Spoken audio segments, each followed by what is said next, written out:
Have you ever stopped to wonder what consciousness really is?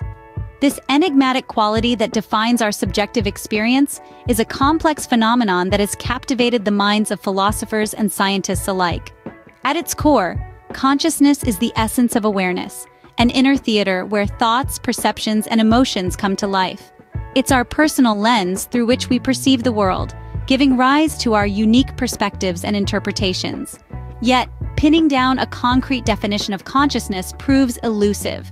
This is due to the intricate nature of consciousness, which involves an interplay of cognitive, emotional, and perceptual processes. It's like trying to catch a shadow. Just when you think you've got it, it slips away, always a step ahead. As we dive into the depths of consciousness, prepare yourself for a journey through time and thought, a journey that will weave through the very fabric of reality and existence. Our quest begins with the earliest theories of consciousness. First stop is the philosophy of dualism. This theory, with roots reaching back to ancient philosophy, posits a clear divide between the mind and body. It's like a theatrical play, where the body is the stage and the mind is the drama unfolding upon it. The mind, in this view, is an ethereal entity, independent of the physical realm. It's the silent observer, the director of the body's actions, the seat of our thoughts, emotions, and subjective experiences. Then there's the famous philosopher René Descartes, who took dualism to new heights. He argued that while the body is confined to the physical world, the mind or soul exists in a separate, non-physical realm. For Descartes, the mind and body interacted through the pineal gland, a tiny organ nestled deep within the brain. But the winds of thought shifted, and along came the theory of physicalism, which painted a different picture. Physicalism sees no divide between mind and body. Instead, it asserts that consciousness is intricately tied to neural processes. It's a bit like a symphony orchestra, where each musician or neuron plays a part, and together they create the beautiful music or consciousness that we experience. This perspective was bolstered by advances in neuroscience, which revealed the complex architecture of the brain and its role in shaping our thoughts, perceptions, and emotions. And so, the stage of the mind was recast as an intricate network of neurons, firing and wiring together, giving rise to the rich tapestry of consciousness. Of course, neither dualism nor physicalism fully encapsulates the enigma that is consciousness. Each offers a lens through which to view this elusive phenomenon, contributing valuable insights to our understanding of ourselves and the world around us. These theories set the stage for the ongoing dialogue about the essence of consciousness. Enter David Chalmers and the hard problem of consciousness. This Australian philosopher and cognitive scientist introduced the concept in the mid-90s, and it has since become a cornerstone of discussions around consciousness. The hard problem, as Chalmers puts it, is how physical processes in the brain give rise to subjective experiences. Imagine you're biting into a juicy, ripe apple. You perceive the crunch, the sweetness, the slight tartness. But how do these experiences arise from the firing of neurons in your brain? How does a physical process produce a subjective experience? That's the crux of the hard problem. Chalmers contrasts this with what he calls the easy problems of consciousness. Don't be fooled by the term easy, though. These problems are anything but. They include questions like how the brain integrates information, how it produces sleep and wakefulness, how it focuses attention. While these questions are undoubtedly complex, they are ultimately about functions and mechanisms, things that can, in principle, be explained by standard scientific methods. The hard problem, on the other hand, is fundamentally different. It's about experience and subjectivity, concepts that seem to resist the kind of objective description that science excels at. Some have argued that the hard problem might be unsolvable, that subjective experience is simply a fundamental aspect of the universe like space and time. Others believe that we just need a new kind of science, one that can account for subjectivity. Chalmers himself has suggested that consciousness might be a fundamental property of the universe, akin to gravity or electromagnetism. Despite these differing views, what's clear is that the hard problem of consciousness continues to be a fascinating puzzle, one that pushes the boundaries of our understanding and challenges our assumptions about the nature of reality. It invites us to consider the possibility that there's more to the universe and to ourselves than meets the eye. The hard problem leaves us pondering. How do physical processes give rise to our rich subjective experiences? Consciousness, however, is not a one-size-fits-all phenomenon. Indeed, it's a dynamic entity, constantly oscillating along a spectrum of states. Let's picture this spectrum as a vast, ever-changing landscape, where each state of consciousness is a unique vista, each with its own characteristics and peculiarities. At one end, we have wakefulness, our default state of consciousness. Here, we are alert, aware, and receptive to the external world. We interact with our surroundings, process information, and engage in decision-making.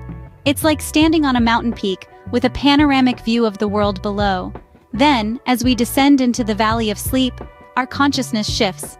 We transition from light sleep to deep sleep, where our awareness of the external world diminishes. It's a state of rest and rejuvenation, akin to wandering in a tranquil forest, untouched by the bustle of the outside world.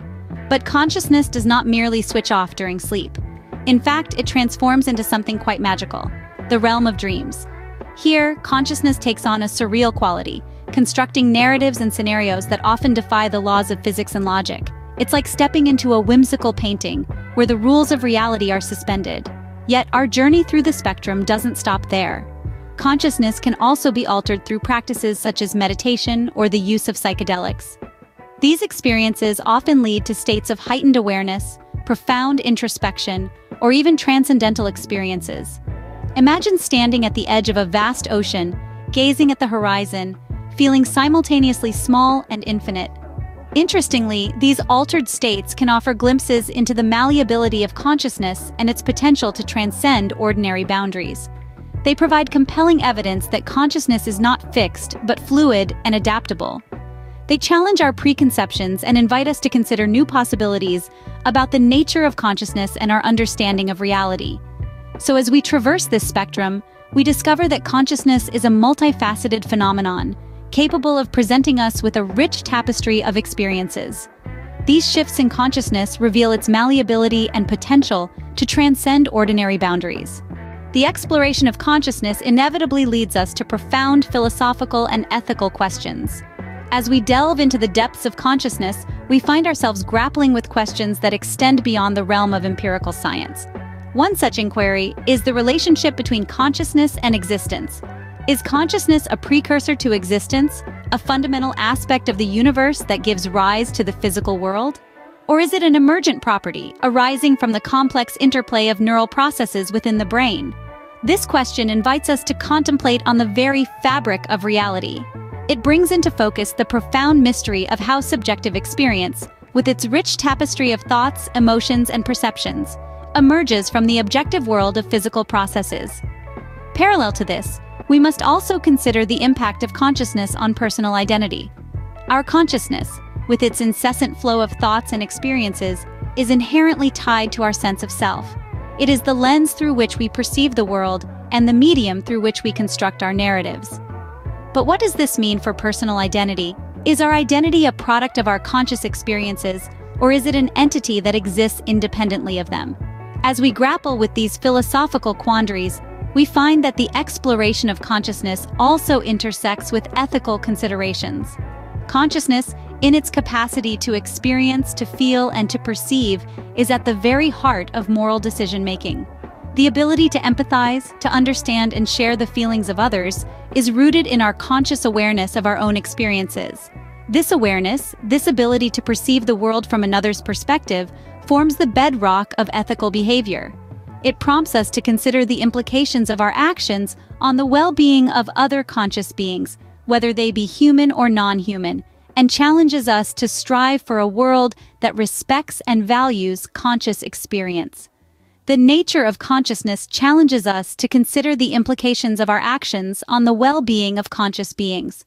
As we continue to explore the depths of consciousness, we are constantly reminded of the profound questions it raises. Questions that invite us to reflect not only on what it means to be conscious, but also on the fundamental nature of existence itself. As we stand on the precipice of these profound questions, we realize that our exploration is far from over. Consciousness, this enigmatic quality that defines our subjective experience, continues to captivate our minds and elude our complete understanding. We've pondered its nature, its essence of awareness that paints our unique perspectives and interpretations of the world. We've considered the theories proposed by philosophers and scientists, each contributing to the ongoing dialogue about the essence of consciousness. The dynamic shifts and malleability of consciousness, from wakefulness to altered states, have offered us glimpses into its depths. Our exploration has led us to philosophical inquiries and ethical considerations, challenging us to reflect on personal identity, the fabric of reality, and the implications of our actions on conscious beings. By exploring consciousness, we embark not only on a scientific journey but also a philosophical one, inviting us to reflect on the fundamental nature of existence itself.